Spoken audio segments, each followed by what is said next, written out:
네, 오늘 우리에게 주신 하나님의 말씀 함께 읽도록 하겠습니다. 오늘 우리가 함께할 말씀은 요한복음 16장에 있는 말씀입니다. 16절부터 33절까지 말씀인데 저랑 한 구절씩 한번 읽으면서 주님의 말씀을 듣도록 하겠습니다. 16절 읽습니다. 조금 있으면 너희가 나를 보지 못하겠고 또 조금 있으면 나를 보리라 하시니 제자 중에서 서로 말하되 우리에게 말씀하신다. 조금 있으면 나를 보지 못하겠고 또 조금 있으면 나를 보리라 하시며 또 내가 아버지께로 가리라 하신 것이 무슨 말씀이냐 하고 또 말하되 조금 있으면이라 하신 말씀이 무슨 말씀이냐 무엇을 말씀하시는지 알지 못하노라 하거늘 예수께서 그 묻고자 함을 아시고 이르시되 내 말이 조금 있으면 나를 보지 못하겠고 또 조금 있으면 나를 보리라 하므로 서로 논의하느니라. 내가 진실로 진실로 너희에게 이르노니 너희는 곡하고 애통하겠으나 세상은 기뻐하리라. 너희는 근심하겠으나 너희 근심이 도리어 기쁨이 되리라. 여자가 해산하게 되면 그때가 이르렀으므로 이르시라. 아기를 낳으면 세상에 사랑하는 기쁨으로 말미암아 그 고통을 다시 기억하지 아니하리라.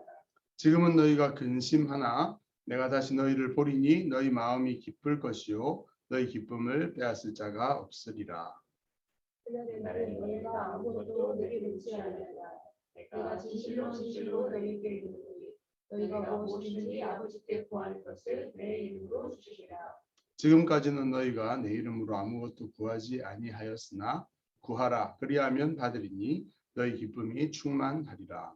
이것을 비유로 너희에게 이르거니와 때가 이르면 다시는 비유로 너희에게 이르지 않고 아버지에 대한 것을 밝히 이르리라. 그날에 너희가 내 이름으로 구할 것이요 내가 너희를 위하여 아버지께 구하겠다 하는 말이 아니니 이는 너희가 나를 사랑하고 또 내가 하나님께로부터 너희를 믿었으므로 아버지께서 친히 너희를 사랑하시니라. 내가 아버지에게서 나와 세상에 왔고 다시 세상을 떠나 아버지께로 가노라 하시니 제자들이 말하되 지금은 밝게 말씀하시고 아무 비유도 하지 아니하시니 우리가 지금에야 주께서 모든 것을 아시고 또 사람의 물음을 기다리지 않는 줄을 아나이다. 이로써 하나님께로부터 나오심을 우리가 믿사옵나이다. 예수께서 대답하시되 이제는 너희가 나느냐. 보라 너희가 다 각각 제 곳으로 흩어지고 나를 혼자 둘 때가 오나니 벌써 왔도다. 그러나 내가 혼자 있는 것이 아니라 아버지께서 나와 함께 계시느니라. 이것을 너희에게 이르는 것은 너희로 내 안에서 평안을 누리게 하려 함이라. 세상에서는 너희가 환난을 당하나 담대하라. 내가 세상을 이겼노라. 아멘. 기쁨과 평안의 삶 이런 주제로 말씀을 함께 하겠습니다. 기도하겠습니다. 하나님 아버지 시간에 우리에게 말씀하여 주시는데 저의 귀를 열어주시고 눈을 열어주셔서 주 예수께서 제자들에게 하셨던 그 말씀의 뜻이 오늘을 살아가는 주님의 제자들인 우리에게 밝게 드러나고 전해지고 들려지게 하옵소서. 저에게 주의 말씀이 필요합니다. 주님이 함께 계심을 알게 하시고 확신하게 하시고 그 안에서 기쁨과 평강을 누리는 우리의 삶이 되도록 우리의 삶을 붙들어 주시고 부족한 자를 통해 말씀을 전해 주옵소서. 예수님 이름으로 기도드립니다. 아멘. 우리 주님께서는 우리에게 기쁨과 평안을 누리기를 원하십니다. 아무도 빼앗을 수 없는 그런 기쁨, 또 세상 여러 가지 두렵고 불안한 마음들이 있지만 어떤 것으로도 흔들리지 않는 평안, 평화를 누리는 그런 삶. 그것을 주님은 원하신다는 것을 말씀을 통해 분명히 알려주셨습니다. 제자들의 상황은 굉장히 기쁨과는 거리가 멀고 평안과도 상당한 거리가 있는 그런 상황이었습니다. 요한복음에서 길게 예수님께서 돌아가시기 전날 제자들과 길게 시간을 가지시면서 하셨던 말씀이 그렇게 상당히 길게 나와 있죠. 13장부터 해서 13, 14, 15, 16, 17장까지 이렇게 길게 우리가 말씀을 보고 있는데요. 왜 우리 쉼터교회에서는 요한복음을 이렇게 길게 매주 설교하냐 이렇게 질문하실 수도 있지만 우리 주님이 하신 말씀, 주옥 같은 말씀을 우리 마음에 새기고 깊이 묵상하고 나에게 주신 말씀으로 받는 것은 우리 평생 신앙을 가지고 눈에 보이지 않는 주님을 믿고 그 말씀을 의지해서 살아가면서 또 우리가 몇십 년 있지 않으면 보게 될 우리 주님이 어떤 분이신지 아는 데 있어서 굉장히 중요한 말씀이다. 이렇게 할 수 있겠습니다. 여러 가지 재밌는 이야기들도 있고 구약이나 신약이나 그런 말씀들도 중요하고 그렇지만 직접 우리 주님께서 제자들을 향해 하셨던 말씀 그리고 그 중요한 시기에 하셨던 말씀 그리고 제자들은 굉장히 불안하고 두려워하고 그랬던 때 그 순간에 하셨던 그 말씀 그리고 그 말씀은 또 우리를 위한 말씀이라는 것을 알기 때문에 그 말씀을 그 상황을 잘 이해하는 것 믿음으로 받는 것이 우리에게 꼭 필요한 주님의 뜻이라고 믿습니다. 그래서 요한복음을 하나님께서 사도 요한을 통해서 길게 기록하게 하셨고 이 말씀을 전해주시는 것이죠. 예수님께서는 평소에 많은 유대인들에게 설교하시면서 좀 있으면 내가 떠나겠다 이런 말씀들을 자주 하셨습니다. 사람들은 이해를 못했죠. 메시아가 와서 하나님의 나라를 세우고 그 백성들을 구원하는 것이 약속인데 왜 메시아라고 자처하는 예수는 오셨다가 떠난다고 하냐 이렇게 하는 이 질문은 굉장히 어려운 질문이었고 제자들도 그 순간까지도 잘 이해하지 못하고 있는 그런 질문이었습니다. 예수님은 또다시 보혜사 성령께서 오신다. 내가 가는 것이 너에게 유익이다. 이렇게 말씀하시면서 보혜사가 오셔서 세상을 책망하실 뿐 아니라 또 제자들에게 모든 진리로 인도해 주는 일을 하실 것이다. 이런 놀라운 약속을 전해 주셨는데 그러면서도 또 같은 말씀을 하시는 거죠. 조금 있으면 너희가 나를 보지 못할 것이고 또 조금 있으면 나를 볼 것이다. 보지 못한다, 떠난다 이런 말씀은 또 하셨는데 또 조금 있으면 볼 것이다 이런 말씀들을 하니까 제자들이 서로 알쏭달쏭 참 무슨 말씀인지 모르겠다. 정말 헷갈린다. 이런 반응들이 있었죠. 조금 있으면이 도대체 무슨 말이냐. 조금 있으면 보지 못하고 또 조금 있으면 다시 보고 이게 뭘까 이렇게 말을 하고 있습니다. 근데 주님께서는 제자들 사이에 식사 자리잖아요. 제자들 사이에서 이런 얘기들을 하고 있는 것을 아시고 서로 그 조금 있으면 때문에 뭔 일을 하고 있냐 이렇게 하시면서 진실로 너에게 말한다. 너희는 곡하고 애통하겠지만 그리고 세상은 기뻐하고 너희는 근심하겠지만 너희의 근심이 도리어 기쁨이 될 것이다. 이 말씀을 제자들이 예수님이 조금 있으면 떠나신다. 이것은 진짜 문자 그대로 조금 있으면이었습니다. 몇 시간 있으면 가룟 유다가 예수님을 잡으러 군대들을 동원해서 오게 될 것이고 그러면 예수님이 끌려가서 재판을 당하게 될 것이고 죽임 당하시는 진짜 24시 12시간 정도밖에 남지 않은 그런 시간에 주님은 죽음을 통해서 제자들을 떠나시는 일들이 발생하는 거죠. 근데 그뿐 아니라 또 3일 만에 부활하시게 될 것이다. 또 조금 있으면 주님이 오셔서 제자들을 만나게 될 것이고 제자들은 엄청난 기쁨을 맞이하게 될 것이다. 이 말씀을 하고 계시는 거죠. 예수님께서는 짧은 비유를 말씀하십니다. 여자가 아이를 낳게 되면 그 때가 가까웠기 때문에 굉장히 고통이 있죠. 아이를 낳는 진통이 오고 큰 고통이 있지만 아이를 낳기만 하면 세상에 사람 난 기쁨 때문에 그 고통을 다시 기억지 않는다. 이 비유의 말씀을 하십니다. 그리고 너희가 근심을 지금은 하고 있지만 내가 다시 너희를 볼 것이니 너희 마음이 기쁠 것이고 너희 기쁨 빼앗을 자가 없을 것이다. 이 말씀을 하시는 거죠.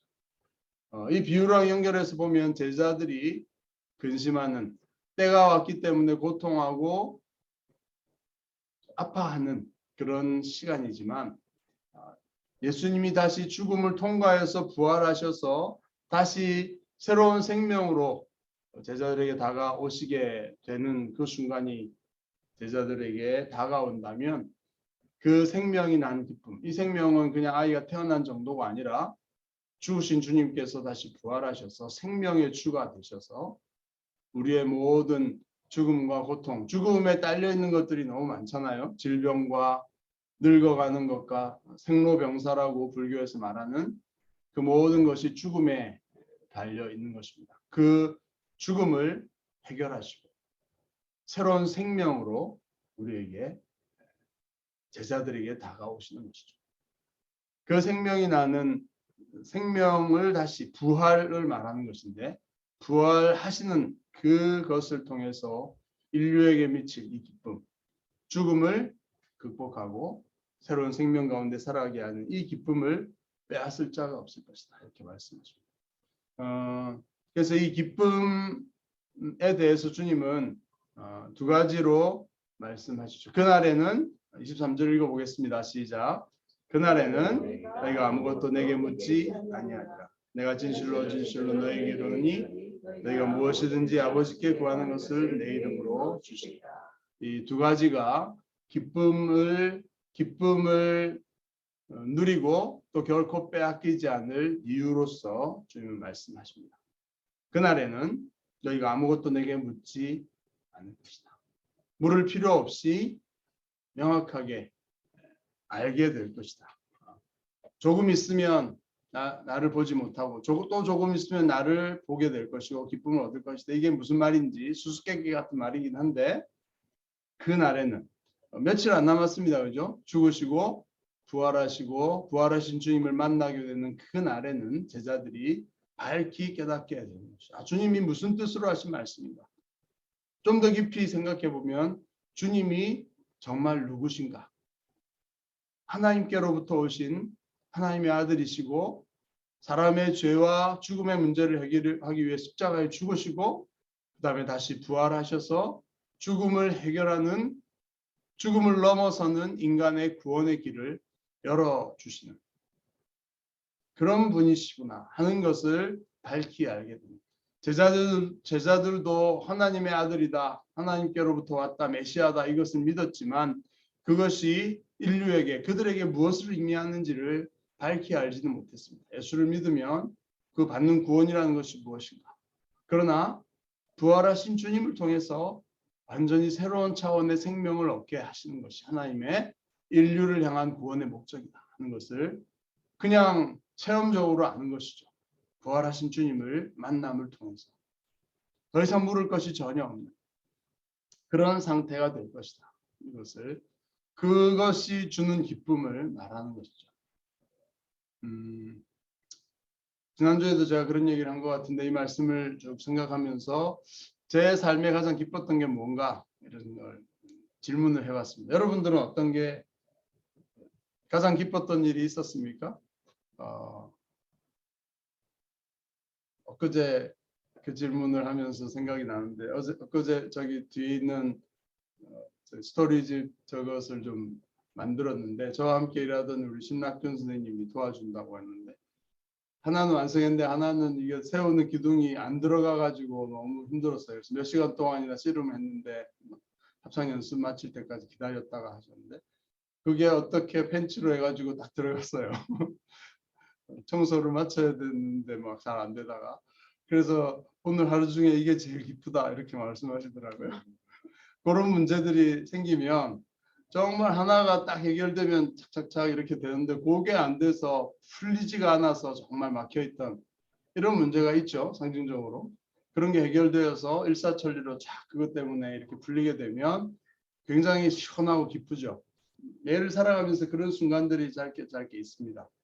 그런 기쁨도 있지만 우리 일생 전체를 두고 보면 내 삶에서 뭐가 제일 기뻤는가? 그리고 빼앗기지 않는 어떤 누구도 빼앗아갈 수 없는 그런 기쁨을 내가 경험하고 받고 누리고 붙잡고 했던 적이 있는가? 이런 질문들을 해보는 거죠. 기쁨이라고 하면 좀 감정적인 것으로 생각될 수 있지만 그것만이 아니라 진짜 내 삶에 가장 복되고 계속되는 기쁨, 평생 또 영원히 기뻐할 수 있는 그 기쁨의 순간이 무엇인가? 이런 질문들을 봅니다. 너무 깊이 갔나요?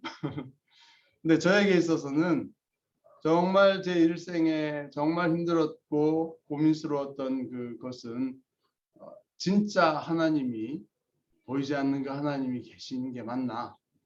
우리 아버지가 목사님이시니까 제가 20 대학교 가는 날까지 계속 예배 참석하고 하나님의 말씀을 계속 들었는데 아버지를 떠나서 이제 서울로 유학을 가서 혼자 지내다 보니까 아버지의 하나님이 진짜 하나님이 맞나? 진짜 계시나? 나는 머리로는 다 거의 세뇌되다시피 잘 알고 있는데 진짜 나의 하나님이라는 것을 어떻게 알 수 있나? 어떻게 확신하고 확인할 수 있나? 이거가 해결이 안 되면 정말 삶이 허무해지는 거죠.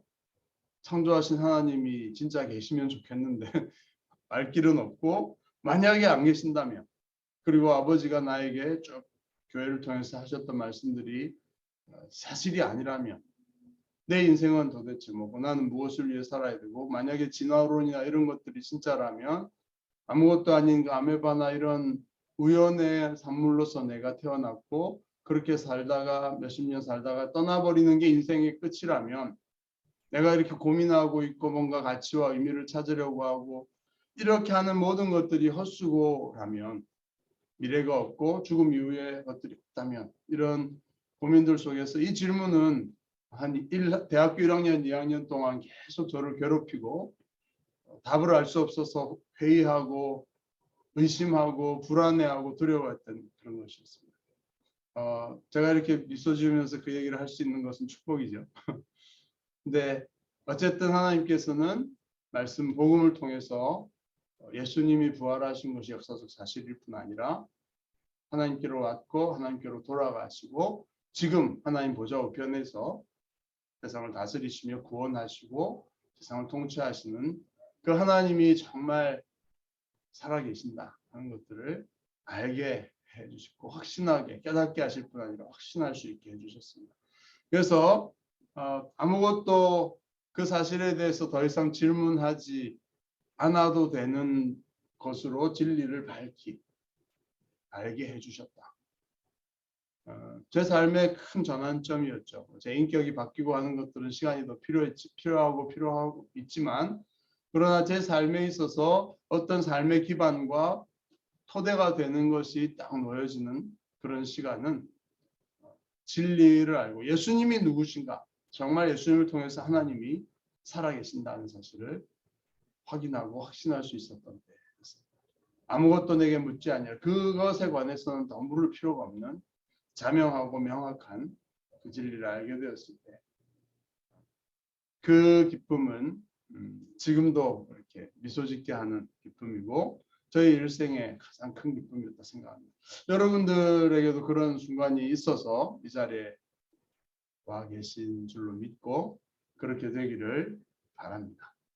제자들에게 하셨던 이 기쁨은 그냥 예수님이 다시 살아나서 반가웠던 따랐던 스승님이 죽었다가 용케도 살아나셔서 정말 좋다. 이 정도의 기쁨이 아니라 예수님이 과연 누구시고 그분의 죽음과 부활이 의미하는 바가 무엇이며 예수님께서 쭉 얘기하셨던 그 예수님의 정체, 신분에 대해서 예수님이 누구신가에 대해서 명확하게 더 이상 조금 있으면 이런 질문을 할 필요도 없을 정도로 명확하게 진리를 알게 되는 그런 순간 그것이 아무도 빼앗을 수 없는 너의 기쁨이 될 것이다.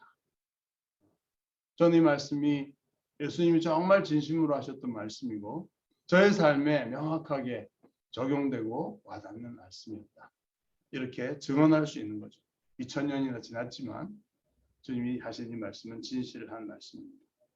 또 한 가지 기쁨은 너희가 무엇이든지 아버지께 구하는 것을 아버지께서 내 이름으로 주실 것이다. 이런 얘기입니다. 이 예수님을 그렇게 명확하게 믿고 나의 주님으로 받아들이는 그 사람에게는 예수님의 이름을 가진 거죠.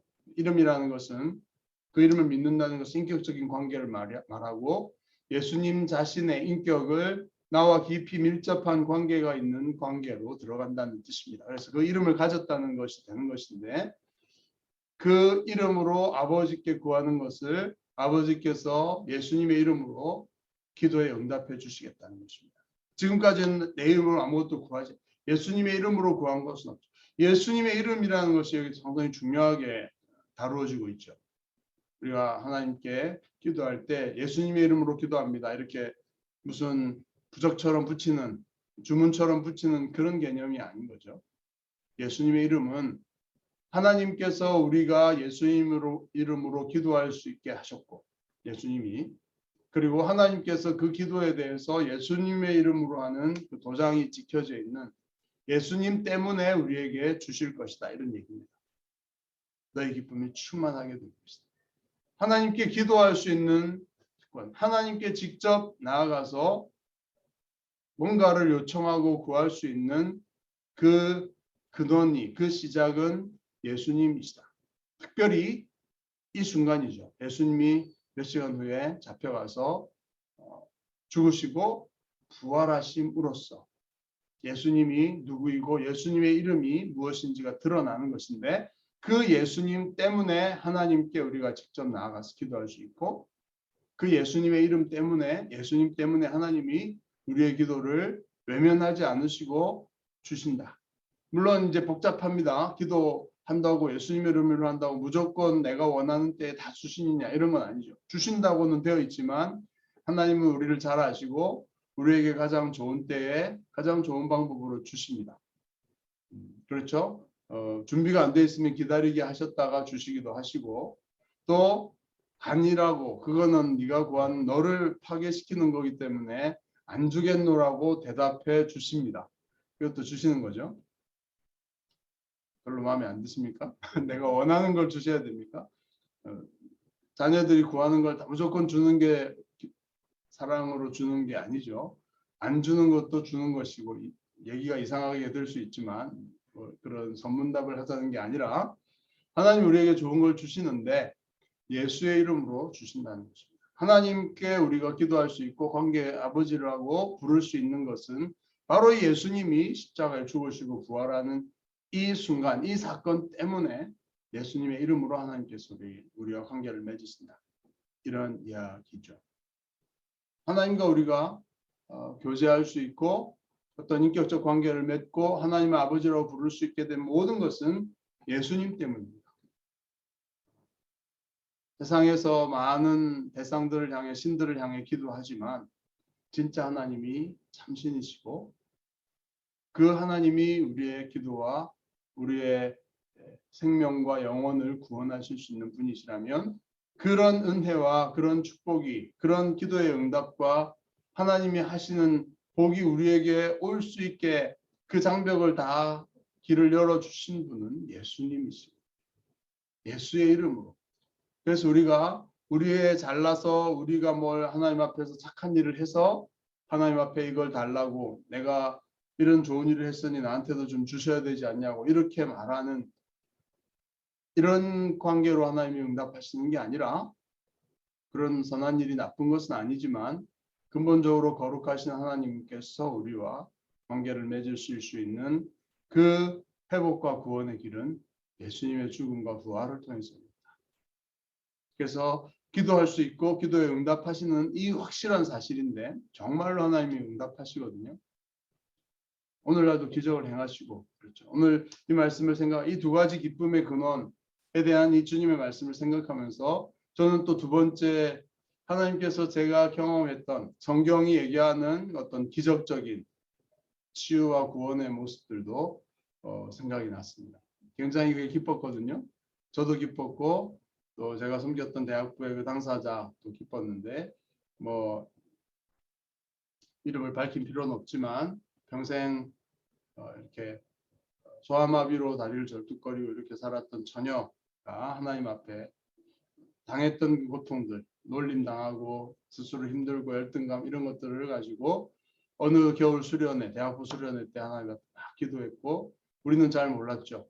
근데 하나님께서 그날 밤에 만지시고 고치시고 했던 일이 있었습니다. 그래서 정말 놀랐죠. 저부터 놀랐습니다. 지도 목사였는데 대학부. 하나님이 정말로 기도에 응답하시고 물론 여러 과정들이 있었지만 치유하시는구나. 순식간에 해부학적인 치유였거든요. 골반과 어깨가 이게 뼈가 이렇게 비뚤어져 있었는데 순식간에 그 밤에 그 순간에 고치셨고, 그래서 아버지가 의사였기 때문에 수련회 마치고 가서 아버지가 딸을 다 만져보면서 이거는 물론 이제 근육 같은 게 그러니까 해부학적으로는 치유돼도 약간 저는 게 있었습니다. 그래서 그거는 근육을 계속 강화함으로써 해야 되지만 해부학적으로 완전히 정상으로 돌아오게 하시는 이런 일이 있었죠. 믿거나 말거나니까 진짜 페이스북 친구로 지금 서울에 살고 있습니다. 30대인가 40대가 됐나요? 그런 일도 있었습니다. 저에게 우리 공동체 그때 같이 봤던 증인들이 한 200명 가까이 되니까, 그리고 본인에게도 얼마나 큰 기쁨이었는지 모릅니다. 하나님은 우리에게 이런 아버지께 구하는 것을 예수의 이름으로 주시는 거죠. 그 질병과 모든 장애와 아픔들을 갖고 있는 그 죽음의 흔적들을 주님께서는 부활하신 주님 예수님의 이름으로 치유하시고 고쳐주십니다. 무조건 그냥 이렇게 막 난타하듯이 모든 기도에 응답하시고 이렇게 하진 않으시죠. 가장 좋은 것을 가장 좋은 때에 주시지만 예수의 이름으로 가장 좋은 것을 응답해 주신다는 사실은 너무나 분명한 것이고, 그것은 예수의 이름 때문이다. 그리고 그 예수님의 구원자 예수님의 이름으로 하나님은 우리에게 주시리라. 그리고 그로 인한 기쁨을 누리게 하실 것이다. 그래서 우리가 기도할 수 있는 특권과 그 권세를 얻게 되었다는 것은 또 큰 기쁨인 것입니다. 어떤 게 더 기쁠까요? 제가 이 질문도 해왔는데 저는 1번이 더 기뻤던 것 같습니다. 2번 여러 기도 응답들이 있고 오늘날도 응답해 주시고 공급하시지만, 그러나 그 근본적인 진리를 알게 된 그 기쁨이 기본이고 출발이었고, 그다음에 하나님 우리가 주시고, 그리고 우리에게 하나님께서 사실 이 놀라운 기도의 응답이 우리 몇십 년 살아있는 생애 동안에 얼마나 우리에게 생생하고 새롭게, 하나님이 얼마나 창의적이십니까? 창의적으로 우리의 기도에 응답하시면서 우리의 삶을 복 주실 것이다. 기도할 수 있죠. 기뻐할 수 있는 근거인 것입니다. 그리고 이제 여기에 대한 뭐 비유 이런 거 얘기하시면서 너희가 나를 믿었고 아버지께로 온 사실을 믿었다. 이렇게 예수님께서 오시고 28절에 나오죠. 세상에 아버지께로부터 왔고 다시 세상을 떠나 아버지께로 간다. 왜? 하나님과 사람을 연결시켜주고 서로 교제를 회복하게 하기 위해서 주님은 오셨고, 죽음을 통해 부활을 통해 하나님의 보좌 우편으로 다시 돌아가시는 하나님 구원의 메시아의 자리로 등극하시는 그 놀라운 이야기들을 해주고, 제자들은 그것을 믿고 밝히 이제 하나님께로서부터 나왔다는 사실을 믿겠습니다. 다 아시고 다 대답해 주시니까 이렇게 말을 하니까 예수님께서는 그래 잘됐다 이렇게 하지 않으시고 약간 찬물을 다시 끼얹으시죠. 주님의 화법은 좀 그런 게 있습니다. 제자들이 교만해지거나 이렇게 긴장할 수 있도록 너희가 이제는 믿느냐? 비웃으시는 것도 아니고 너 믿게 돼서 참 잘됐다. 그렇지만 믿는다고 하지만 각각 자기 옷을 흩어질 것이다. 그리고 나를 혼자 둘 때가 올 것이다. 비난하는 말이 아니라 그 사실을 얘기하지만 그러나 격려하시는 거죠. 그러나 혼자 있는 것이 아니라 아버지께서 나와 함께 하신다. 짧은 시간이지만 제자들의 배신, 연약함 때문에 흩어지는 것들, 그러나 하나님께서는 그들을 회복시켜 주실 것이다. 이런 것들을 전체적인 그림 속에서 제자들에게 그러나 낙심하지 말고 예수님이 다 알고 계시고 이렇게 말씀하셨기 때문에 다시 회복될 것이다. 이렇게 말씀하십니다. 그래서 이것을 너에게 이루는 것은 너희로 내 안에서 평안을 누리게 하렵니다. 이 말씀들을 쭉 얘기하시고 이제 17장으로 이제 넘어가게 되는데, 거기서는 하나님과 대화하시는 대제사장적 기도라고 하는데, 마지막 그 밤에 하나님과 깊이 대화하시는데 거기도 깊은 비밀들과 예수님께서 세상을 제자들을 통해서 세상을 향한 청사진들이 정말 나와 있습니다. 그래서 굉장히 주옥 같은 말씀들인데요. 이제 예수님께서 제자들에게 하신 말씀을 마무리하면서 하신 말씀은 너희로 내 안에서 평안을 누리게 하려고 이 말을 주겠다. 결론적인 말씀 제자들을 향한 너희가 내 안에서 평안을 누려라. 두려워하지 말고 안심해라 이런 거죠. 너희들이 바로 직전에 한 말씀은 이것을 이게 바로 직전에 있는 이 말씀을 말하는 게 아니라 전체 담론하신 전체를 다 얘기하는 것 이것이라는 것은 그런 것인데 그럼에도 불구하고 너희가 나를 떠나고 흩어지게 될 것이다 이런 말씀들을 하셨지만 그러나 이런 것까지도 말하는 것은 너희가 내 안에서 평안을 누리게 하려는 것이다. 세상에서 너희가 환난을 당하나 이렇게 두려워하고 흩어지는 것도 다 환난의 일부죠. 그리고 이것은 당시 제자들이 긴급하게 맞이했던 그런 환난뿐 아니라 오늘날 우리가 예수님을 믿는 것 때문에 당하는 여러 환난들이 있죠. 그러나 그런 게 현실이긴 하지만 담대할 수 있는 것은 예수님이 세상을 이겼기 때문에 세상을 이겼다라고 과거형으로 표현하시는 거죠. 사실은 시간적으로 따져보면 세상에 임금이 오고 예수님이 죽음으로 안전한 하나님의 뜻에 순종하는 그 십자가 끝까지 완성이 되어야 예수님께서 다 이루었다 이렇게 하시고 나서 자기의 삶을 주님께 맡기고 그 다음에 하나님께서 예수님을 다시 죽음에서 생명으로 부활하시는 이 과정들이 다 완료되어야 세상을 이기는 것이죠. 세상의 임금이었던 사탄이 모든 권세를 빼앗기고 사실은 자기 권세가 아닌데 찬탈했던 그런 권세를 빼앗기고 진짜 예수님이 생명의 주로 등극하시는 그런 부활의 과정과 승천의 과정을 통해서 세상을 이기시는 것인데 예수님 이미 하나님께 완벽한 순종을 결단하셨고 그렇게 하실 것을 아셨기 때문에 이미 세상을 이긴 것이다 이렇게 말씀하십니다. 우리가 안심할 수 있고 평안을 누릴 수 있는 것들도 우리의 안심을 두려움과 불안하게 만드는 것들은 뭡니까? 눈앞에 있는 먹을 것과 생존의 문제일 수도 있고 그러나 좀 더 넓혀보면 어떤 갈등이나 분쟁이나 전쟁의 문제일 수도 있고 또 세계 전체의 문제일 수도 있고 인류 역사 전체에 관한 고민과 불안일 수도 있습니다. 어떻게 갈 것이냐 결과가 어떻게 잘 될 것이냐 이런 것들이죠. 내가 지금 제대로 잘 가고 있는 것이냐 이런 질문들일 수 있지만 우리가 주님 안에 있다면 주님께서 세상을 이기시고 승리하셨고 주님이 통치하시고 구원하시고 그 역사를 주관하신다면 그 자리에 계신 것 때문에 우리는 그냥 평안을 누릴 수 있다. 제자들도 자기들이 배신하고 실패하고 실수하고 하는 것들이 다 포함되어 있는 것이지만 주님 안에 있기 때문에 주님께서 다 아시고 그것도 미리 얘기하신 것이 무슨 비난하시거나 부끄럽게 하시려는 게 아니라 모든 걸 알고 있다는 주님이 주 되신다는 것을 다 미리 얘기하심으로 드러내시는 것이죠. 주님 계획과 인도하심과 통치 아래에 있다는 것을 알려주시는 것입니다. 그래서 내 안에서 평안을 누려라 이렇게 말씀하시는 거죠. 주님이 누구신가를 알고 믿는다면 우리가 어떤 상황에서도 결론을 알고 있고 평안을 누릴 수 있고 안심할 수 있는 것이다. 이 말씀하십니다.